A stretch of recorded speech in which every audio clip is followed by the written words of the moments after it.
ہارون شریف صاحب، ہم دیکھ رہے ہیں کہ موڈیز نے پاکستان کی کریڈٹ ریٹنگ بہتر کر دی۔ اس سے پہلے فچ اور ایس اینڈ پی نے بھی مثبت درجہ بندی کی تھی۔ پاکستانی معیشت پر عالمی اداروں کے بڑھتے اعتماد کو آپ کس طرح سے دیکھتے ہیں؟ جی بہت شکریہ۔ دیکھیے، پہلی چیز تو یہ سمجھنے کی ہے کہ کریڈٹ ریٹنگ کیا ہوتی ہے۔ کریڈٹ ریٹنگ یہ ہوتی ہے جب دنیا کے ادارے کسی ملک کو قرض دیتے ہیں تو انڈیپینڈنٹ انٹرنیشنل ایجنسیز جن کا آپ نے ذکر کیا، جس پہ موڈیز ہے، اسٹینڈرڈ اینڈ پور ہے، فچ ہے، وہ اپنا ایک انالیسس کر کے ان اداروں کے لیے ایک بتاتے ہیں کہ اس ملک کے اندر کیا فالٹ لائنز ہیں اور کیا بہتری ہے۔ تو جو موڈیز بڑی ایجنسی ہے، انہوں نے جو ہماری ریٹنگ کو ایک لیول اوپر کیا ہے، اس کا پہلے ہماری ریٹنگ نیئر ڈیفالٹ پہ تھی، اب یہ اس سے تھوڑی اوپر چلی گئی ہے، جو ابھی سٹل رسکی ہے لیکن اس سے بہتر ہے۔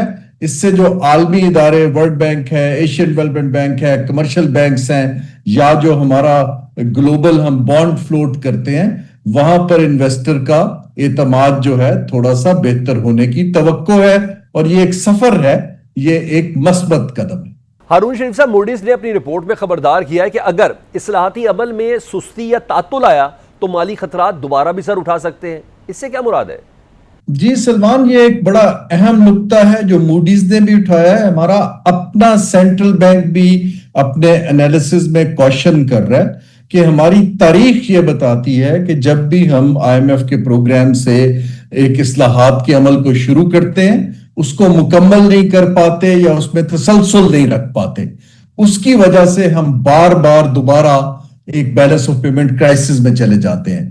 تو موڈیز نے یہ کہا ہے کہ آپ کا، کیونکہ ایک اصلاحات کا عمل 2-3 سال سے چل رہا ہے، اس کے نتائج انفلیشن پر بھی آئے ہیں، اس کے نتائج آپ کے کریڈٹ ریٹنگ کے بہتر ہونے پر آئے ہیں، اور آپ کو اب بہتر شرائط پر، پہلے سے بہتر شرائط پر قرض مل سکتا ہے۔ لیکن اگر آپ اصلاحات کے عمل سے ہٹ جائیں گے، جس کے مطلب کیا ہے میں ایکسپلین کروں، اس کا مطلب یہ ہے کہ ابھی ہم ایک ٹائٹ مانیٹری پالیسی پہ چل رہے ہیں، جیسے ہم شرح سود کو بہت گرا دیں، پیسے کی فروانی ہو جائے، M P A M N As کی سکیم میں اور پاپولسٹ سیاسی چیزوں میں لگانے لگ پڑے، تو پھر ہمارا دوبارہ سے ڈیفیسٹس بڑھ جائیں گے اور ریئل سیکٹر آگے نہیں چلے گا، اور پھر یہ انٹرنیشنل اداروں کے اعتماد پہ اور اسیسمنٹ پہ منفی اثر پڑے گا۔ تو انہوں نے بالکل ٹھیک کوشچن کیا ہے کہ آپ اسی روٹ پہ چلتے رہیں اگلے 3 سے 5 سال، تو مزید استحکام آ سکتا ہے۔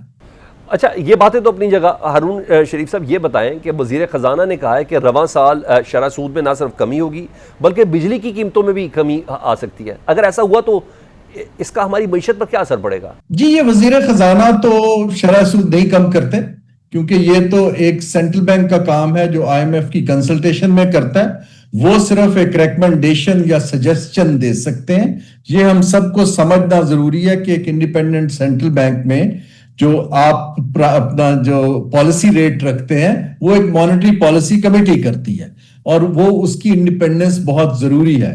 ہاں، یہ ایک میسج وہ دے رہے ہیں تاکہ وہ بزنس کمیونٹی کو، کہ اگر شرح سود کم ہو جاتی ہے، یوٹیلٹی کی پرائسز نیچے آ جاتی ہیں، تو آپ کی کاسٹ آف ڈوئنگ بزنس کو ہم کم کرنے کی کوشش کر رہے ہیں۔ یہ ایک حکومت کی وش ہے، لیکن یہ گراؤنڈ ریالٹیز کی بیس پہ ٹیکنیکل ایکسپرٹس اس کا فیصلہ کریں گے، اور اس میں آئی ایم ایف کی انڈورسمنٹ بے حد ضروری ہوگی۔ میرا نہیں خیال کہ کوئی ڈراسٹکلی شرح سود کو یہ ایکسپرٹس کم کریں گے مانیٹری پالیسی کمیٹی میں۔ ہاں، گریجول کوئی 0.5% یا کچھ اگلے 1-2 ماہ میں مجھے دکھائی دیتا ہے۔